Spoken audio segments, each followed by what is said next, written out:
Hello students, आज हम पढ़ने वाले हैं क्लास 8वीं का साइंस में चैप्टर नंबर 3 जो है बल और दाब हमारा कंटिन्यू था। आज हम इस चैप्टर का स्वाध्याय कंप्लीट करने वाले हैं।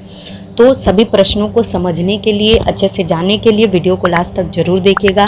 अगर आप नए हैं तो चैनल को सब्सक्राइब कीजिए, लाइक कीजिए और अपने फ्रेंड और टीचर को शेयर कीजिए ताकि ज़्यादा से ज़्यादा लोग इस वीडियो को देख सकें। तो चलिए स्टार्ट करते हैं। देखिए, हमारे सामान्य विज्ञान में ये जो है चैप्टर नंबर 3 का स्वाध्याय है, जिसमें कुछ प्रश्न है। जैसे पहले प्रश्न में रिक्त स्थानों में उचित शब्दों को भरना है। तो ये पहला प्रश्न मैं लास्ट में आपको बताने वाली हूँ। चलिए आते हैं हम दूसरे प्रश्न पर। दूसरा प्रश्न दिया है कि बताओ मेरी जोड़ी किसके साथ है, जिसमें दिया है प्रवाही पदार्थ। और प्रवाही पदार्थ की जोड़ी किसके साथ रहेगी, तो प्रवाही पदार्थ की जोड़ी सभी दिशाओं में एक जैसा समान दाब। यहाँ पर देखिए, पहले का ऊ से, सबसे लास्ट वाले से जो है मिलान करेंगे। फिर दूसरा बिना धार वाली सुई, बिना धार वाली सुई का कम दाब मतलब ई से, लास्ट के एक ऊपर, इससे मिलान करने वाले हैं। उसके बाद नुकीली सुई का हम मिलान करने वाले हैं अधिक दाब से। यहाँ पे सबसे पहले वाले से मिलान करेंगे। उसके बाद सापेक्ष घनत्व, इसका जोड़ी बनेगा, सापेक्ष घनत्व की जोड़ी बनेगी विशिष्ट गुरुत्व के साथ, यानी कि ई, ये जो तीसरा नंबर है इसके साथ होगा। और हेक्टोपास्कल, इसका मिलान करना है वायुमंडलीय दाब, दूसरे नंबर आ से इसका मिलान करेंगे। तो फ्रेंड्स, इस तरीके से हम इसका आंसर कर लेंगे। यहाँ पर आप देख पा रहे हैं ये प्रश्न है और प्रश्नों के ये है उत्तर। प्रवाही पदार्थ सभी दिशाओं में एक जैसा समान बल, बिना धार वाली सुई कम दाब, नुकीली सुई अधिक दाब, सापेक्ष घनत्व विशिष्ट गुरुत्व और हेक्टोपास्कल वायुमंडलीय दाब होता है। इसके बाद आते हैं हम तीसरे नंबर के प्रश्न पर। तीसरा प्रश्न दिया है कि निम्न प्रश्नों के संक्षिप्त क्या दिया है, उत्तर देने हैं। पानी के अंदर प्लास्टिक का टुकड़ा डालने पर वह पानी में डूबेगा या पानी के पृष्ठ भाग पर आएगा, क्या कारण है, इसका संक्षिप्त उत्तर देना है। तो इसका उत्तर हो जाएगा फ्रेंड्स, प्लास्टिक का टुकड़ा पानी की सतह पर आ जाएगा या तैरेगा। क्यों? क्योंकि प्लास्टिक का घनत्व तो पानी के घनत्व से कम होता है। जब प्लास्टिक का टुकड़ा पानी के पृष्ठभाग पर तैरता है तब उस पर क्रियाशील असंतुलित बल शून्य होती है। तो ये इसका आंसर हो जाएगा। उसके बाद दूसरा है कि मालवाहक भारी वाहनों में पट्टियों की संख्या अधिक क्यों होती है, मतलब ये सेकंड क्वेश्चन है कि पट्टियों की संख्या मालवाहक गाड़ियों में अधिक क्यों होती है। तो इसका आंसर समझ लीजिए।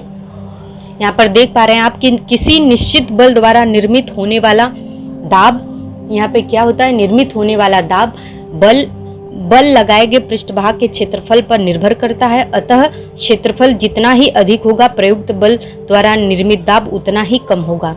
मालवाहक भारी वाहनों के पहियों की संख्या अधिक होती है, जिससे रोड के संपर्क वाले पहियों के अधिक क्षेत्रफल पर दाब विपरीत हो जाता है। अतः पहियों पर दाब कम हो जाता है, जिससे वे फटते नहीं हैं। तो ये दूसरे प्रश्न का उत्तर हो जाएगा। तीसरा है कि हमारे सिर पर हवा का भार लगभग कितना होता है और वह हमें क्यों महसूस नहीं होता है।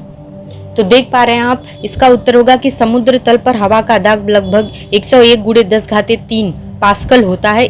इतना भार हम अपने सिर पर ओढ़े रहते हैं। हमारे शरीर के छिद्र हवा से भरे होते हैं और धमनी तथा नसें रक्त से भरी होती हैं। उनके दाब वायुमंडलीय दाब को संतुलित करते हैं, अतः हमें वायुमंडलीय दाब महसूस नहीं होता है। तो ये इस तरीके से इसका आंसर कर लेंगे।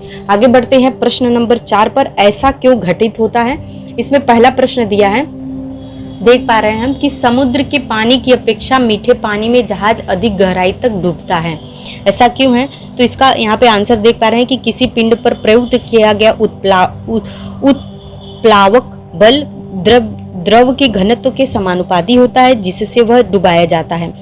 दूसरा, ताजे या सामान्य पानी का घनत्व समुद्र के पानी के घनत्व से कम होता है। अतः ताजे पानी में किसी पिंड पर प्रयुक्त उत्प्लावक बल समुद्र के जल के द्वारा उस पिंड पर प्रयुक्त उत्प्लावक बल की अपेक्षा अधिक होता है। अतः समुद्र के जल की अपेक्षा ताजे पानी में जलयान या समुद्र जहाज जो होता है वो अधिक डूब जाता है। इस तरीके से इसका आंसर कर लेंगे। आते हैं अगले प्रश्न पर। दिया है कि धारदार चाकू से फल आसानी से काटे जाते हैं, क्यों। तो इसका आंसर होगा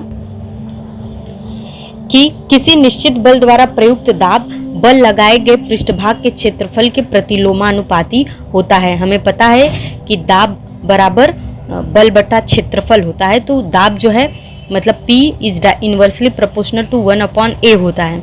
अतः क्षेत्रफल जितना कम होगा प्रयुक्त बल द्वारा उत्पन्न दाब उतना ही अधिक होगा। अतः कम धारदार चाकू की अपेक्षा धारदार चाकू की धार का क्षेत्रफल बहुत ही कम होता है। अतः धारदार चाकू की सहायता से सब्जी या फलों को काटना आसान होता है। जैसे इसके लिए हम क्या लिख सकते हैं, P is inversely proportional to 1/A, वही है मतलब दाब इज इनवर्सली प्रोपोर्शनल टू 1 बटा बल लगाए गए पृष्ठभाग का क्षेत्रफल। इस तरीके से इसका उत्तर हम कंप्लीट कर लेते हैं। आगे आते हैं अगले प्रश्न पर। आप देख पा रहे हैं कि बांध की दीवार, देखिए यहाँ पर क्या दिया हुआ है, बांध की दीवार आधार पर अधिक चौड़ी होती है, ऐसा क्यों होता है? तो इसका उत्तर देख लीजिए कि बांध की दीवार आधार पर अधिक चौड़ी होती है। ये ऐसा इसलिए होता है, क्यों? क्योंकि किसी द्रव्य का दाब क्या होता है, द्रव्य की गहराई के समानुपाती होता है। इसलिए बांध की दीवार पर उसके तली वाले भाग में पानी का दाब बहुत अधिक होता है। इस प्रचंड दाब के कारण उसकी दीवार धसक न जाए या वह एक गिर न पड़े, इसके लिए दीवार को ऊपर की अपेक्षा नीचे अधिक चौड़ा और पर्याप्त मजबूत बनाया जाता है। इसके बाद हमारा चौथे प्रश्न में आखिरी प्रश्न दिया हुआ है कि क्या दिया है कि स्थिर बस के अचानक शुरू होने पर बस में बैठे यात्री पीछे की ओर फेंके जाते हैं, स्पष्ट करो। तो यहाँ पर देख लीजिए, ये प्रश्न यहाँ पर दिया हुआ है कि खड़ी बस के अचानक गतिशील होने पर उसमें बैठे यात्री पीछे की ओर ढकेले जाते हैं। तो इसका अभी आंसर यहाँ पर है, आप स्क्रीन पर देख पा रहे हैं। अगर मैं जल्दी फास्ट ज़्यादा बोल रही हूँ फ्रेंड्स, तो वीडियो को पॉज करके स्क्रीनशॉट लेकर उसको लिख के समझिए अच्छे से, क्योंकि मैं नहीं चाहती कि वीडियो बहुत लंबा हो। यहाँ देखिए, जब बस खड़ी या स्थिर हो तो उसमें बैठे यात्रियों तथा बस दोनों स्थिर अवस्था में होते हैं।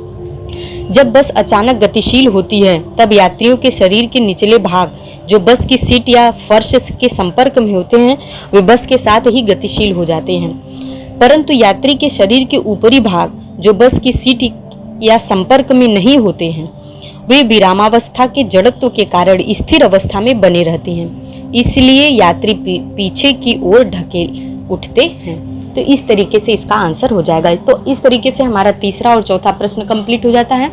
हम आते हैं पांचवें प्रश्न पर। यहाँ पर आप देख पा रहे हैं स्क्रीन पर कुछ जो है रिक्त स्थान दिए गए हैं, हमें इनको पूरा करना है। जैसे यहाँ पर क्या दिया हुआ है, द्रव्यमान, आयतन और घनत्व, 3 पॉइंट्स दिए हैं जिसमें द्रव्यमान का मान दिया हुआ है, आयतन दिया हुआ है, हमें घनत्व ज्ञात करना है। तो यहाँ पर एक खाली पेज में ले लेती हूँ। यहाँ पर हमें पता है कि द्रव्यमान बराबर घनत्व बराबर द्रव्यमान बटे क्या होता है, आयतन। हमें पता है कि घनत्व बराबर द्रव्यमान बटे क्या होता है, आयतन। ये सूत्र आपको पता होगा।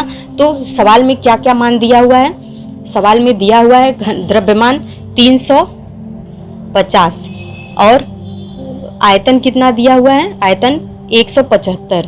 तो 175 दूनी 350 होता है, तो घनत्व तो कितना हो जाएगा, 2 हो जाएगा। तो यहाँ पे जो रिक्त स्थान आपको दिया हुआ है यहाँ पर 2 लिख लेंगे, कितना हो जाएगा, 2 हो जाएगा। इसी तरीके से हम इसको जब सॉल्व करेंगे, क्या दिया है, 90 दिया है आयतन और घनत्व तो 4 दिया है, तो 90 गुणे 4 करेंगे, 190 गुणे 4 करेंगे। क्यों? क्योंकि द्रव्यमान बराबर क्या हो जाएगा, आयतन गुणे घनत्व। तो इसका इसमें गुणा करेंगे तो उत्तर आ जाएगा 760। तो यहाँ पे देखिए ये 760 उत्तर दिया हुआ है, इसका उत्तर घनत्व 2 आया है। इसमें दूसरा कॉलम दिया है धातु का घनत्व, पानी का घनत्व और सापेक्ष घनत्व। हमें पता है सूत्र होता है सापेक्ष घनत्व बराबर धातु का घनत्व बटे पानी का घनत्व।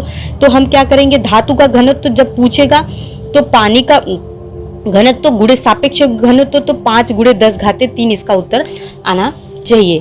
तो यहाँ पे इसका आंसर देख लीजिए क्या आया है, देखिए वही चीज है, यहाँ पर 5 गुणे 10 घाते 3 इसका उत्तर आ गया है। दूसरा क्या दिया है, धातु का घनत्व 8.5 गुणे 10⁻³ दिया है, पानी का घनत्व 10⁻³ दिया है।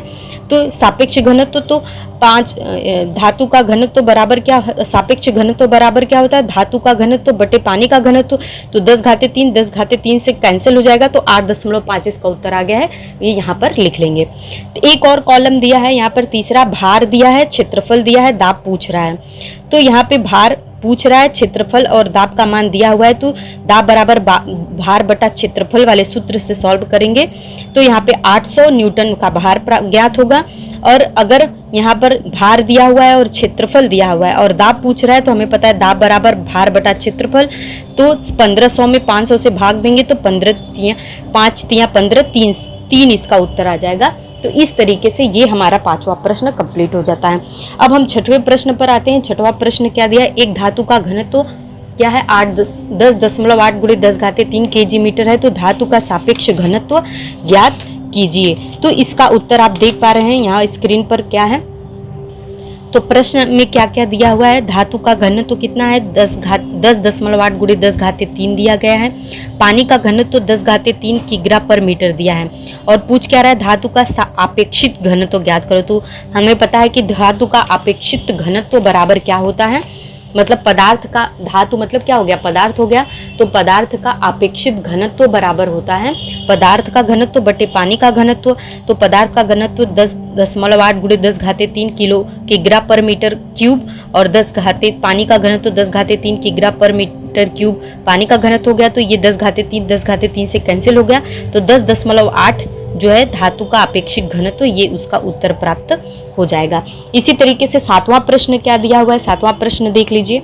यहाँ पर दिया है कि एक वस्तु का आयतन 20 सेंटीमीटर क्यूब तथा द्रव्यमान 50 ग्राम है, तो पानी का घनत्व 1 ग्राम सेंटीमीटर -3 हो, तो उस वस्तु का वह वस्तु पानी पर डूबेगी या तैरेगी। तो यहाँ पर देख लीजिए, इसका उत्तर आप देख पा रहे हैं स्क्रीन पर। यहाँ पर है कि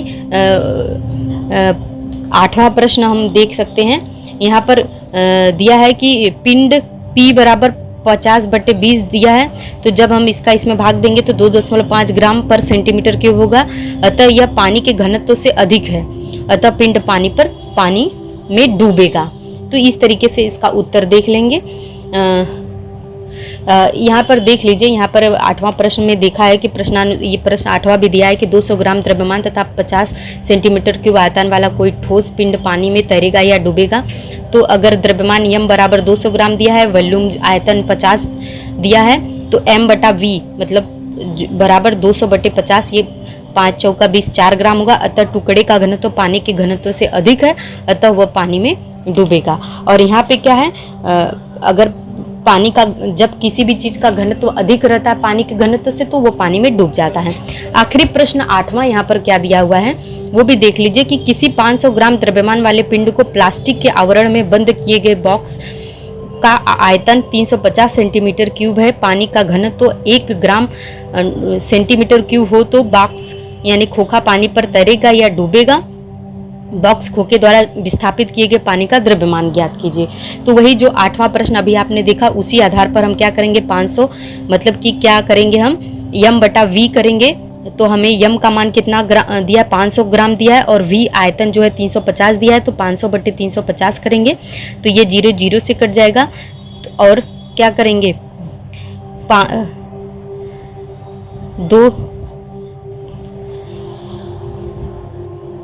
5 से काटेंगे, 5 7 35 और 5 10 में 50, तो 7/10 हो गया। तो यह पानी के घनत्व से अधिक है, तक खोखा पानी में डूब जाएगा। ये सॉरी, यहाँ पर आप देख पा रहे हैं कि नहीं, यहाँ पर देखिए, यह पानी के घनत्व से अधिक है, अतः यह खोखा पानी में डूबेगा। खोखे द्वारा विस्थापित किया गया आयतन v बराबर खोखे का आयतन बराबर 350 सेंटीमीटर क्यूब, जो कि सवाल में दिया हुआ है। अतः हम क्या कर लेंगे, इसको सॉल्व करते समय लिखेंगे घनत्व P जो बराबर द्रव्यमान बटे आयतन होता है, तो m = ρ × v। यहाँ पे इसलिए खोखे द्वारा विस्थापित पानी का द्रव्यमान 1 ग्राम सेंटीमीटर -3 × 350 सेंटीमीटर क्यूब। तो इस एक में जब 350 से गुणा करेंगे तो 350 ग्राम। अब हम पहला प्रश्न देख लेते हैं। पहले प्रश्न में दिया है पहला कि एसआई प्रणाली में बल की इकाई क्या है, तो एसआई प्रणाली में बल की इकाई न्यूटन होती है। दूसरा है हमारे शरीर पर हवा का दाब दाब के बराबर होता है, तो यहाँ पर रिक्त स्थान में वायुमंडलीय दाब लिख लेंगे। दूसरा है किसी एक वस्तु के लिए भिन्न भिन्न घनत्व के द्रव में उत्प्लावक बल एक जैसा होता है, यहाँ पर रिक्त स्थान में एक जैसा कंप्लीट कर लेंगे। बल की एसआई प्रणाली में इकाई न्यूटन पर मीटर स्क्वायर होती है। और आखिरी है कि आर्किमिडीज के सिद्धांत के अनुसार किसी पिंड पर उपयुक्त उत्प्लावक बल का परिणाम V ρ1g होता है। इसके अलावा भी कुछ इंपॉर्टेंट प्रश्न मैं आपको बोल देती हूँ, जैसे कि आर्किमिडीज का सिद्धांत क्या है, अगर धातु का पतरा पानी में डूब जाता है तो उससे बनाए गए बर्तन पानी पे क्यों तैरते रहते हैं, या फिर लोहे की कील पानी में डूब जाती है परंतु लोहे के से बना हुआ जलयान या शिप पानी पर क्यों तैरता है। इस तरह की कुछ ड्राइंग, पिनों का माथा चौड़ा क्यों होता है, या कीचड़ पार करने के लिए टाइलों के बड़े टुकड़ों का उपयोग क्यों किया जाता है। ये कुछ इंपॉर्टेंट क्वेश्चन है जो पूछे जाते हैं। घनत्व की परिभाषा लिखिए, या लकड़ी का टुकड़ा पानी तथा केरोसिन दोनों में तैरता क्यों है, या फिर यदि किसी पिंड का अगर पानी में पूर्णतः भरे किसी गिलास में बर्फ का एक टुकड़ा तैरता रहता है, गिलास में पानी के मुंह तक रहता है, तो बर्फ के पिघलने के बाद क्या पानी गिलास के बाहर आ जाएगा, अगर आएगा तो इसका क्या कारण होगा। उत्प्लावक बल किसे कहते हैं, उसकी परिभाषा बताइए। रबड़ के दो गुब्बारों और लो और गुब्बारों में पानी तथा एक दूसरे में हवा भरो, अब पिन की नोक से दोनों गुब्बारों को फोड़ो, आपको क्या समझ में आता है। इस तरीके से कुछ प्रश्न है। इसके अलावा भी प्रश्न है कि विमान यानी कि एरोप्लेन से यात्रा करते समय कानों में दर्द क्यों होता है, और भी है कि वायुयान में यात्रा करते समय स्याही वाली कलम न ले जाने की सलाह क्यों दी जाती है। तो इस तरीके से ये इम्पोर्टेंट क्वेश्चंस हैं जो आप ढूंढ कर समझिए, इंटरनेट पे सर्च कीजिए, और अगर आपको पता है तो कमेंट बॉक्स में ज़रूर लिखिए। तो पूरा वीडियो देखने के लिए फ्रेंड्स धन्यवाद। आपका दिन शुभ हो।